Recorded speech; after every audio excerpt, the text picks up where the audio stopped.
From line 60 of The Raven.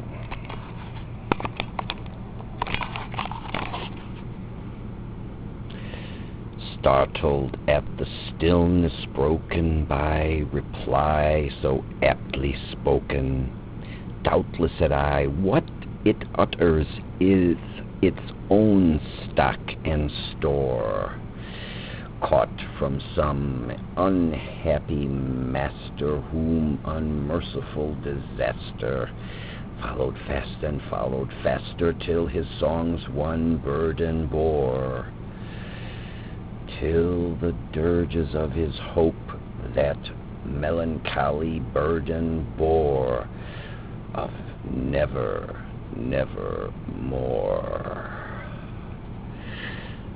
But the raven still beguiling all my fancy into smiling, straight I wheeled a cushioned seat in front of bird and bust and door.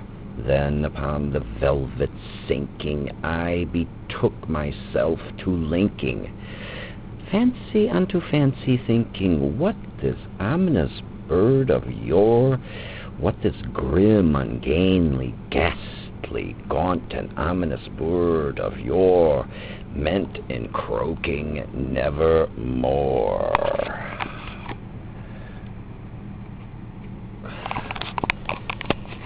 This I sat engaged in guessing, but no syllable expressing to the fowl whose fiery eyes now burned into my bosom's core.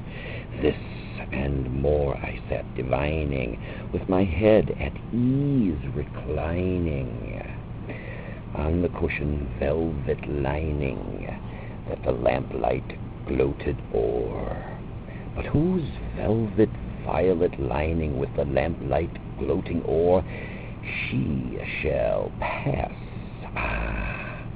nevermore. Then methought the air grew denser, perfumed from an unseen censer swung by seraphim, whose footfalls tinkled on the tufted floor. Wretch, I cried, thy God hath lent thee, by these angels he hath sent thee, respite and nepenthe from thy memories of Lenore.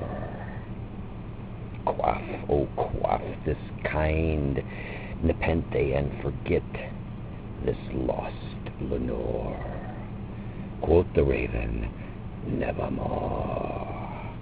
Prophet, said I, thing of evil, prophet still if bird or devil, whether tempest sent or whether tempest tossed thee here ashore, desolate yet all undaunted, on this desert land enchanted, on this home by horror haunted, tell me truly, I implore, is there balm in Gilead? Tell me, I implore. Quoth the raven, nevermore.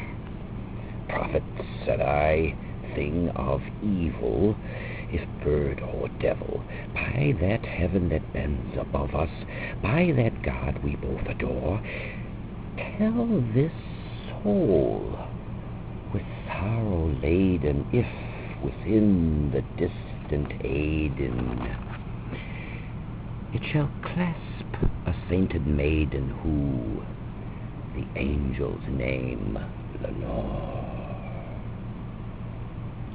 Quoth the raven, nevermore. By that word, our sign of parting, bird or fiend, I shrieked upstarting, get thee back into the tempest and the night's Plutonian shore. Leave no black plume as a token of that lie thy soul hath spoken. Leave my loneliness unbroken. Quit the bust above my door. Take thy beak from out my heart, and take thy form from off my door. quoth the raven, nevermore. And the raven, never flitting, still a sitting on the pallid bust of Pallas, just above my chamber door. And his eyes have all the seeming of a demon's that is dreaming, and the lamplight o'er him streaming throws his shadow on the floor, and my soul from out that shadow that lies floating on the floor shall be lifted nevermore.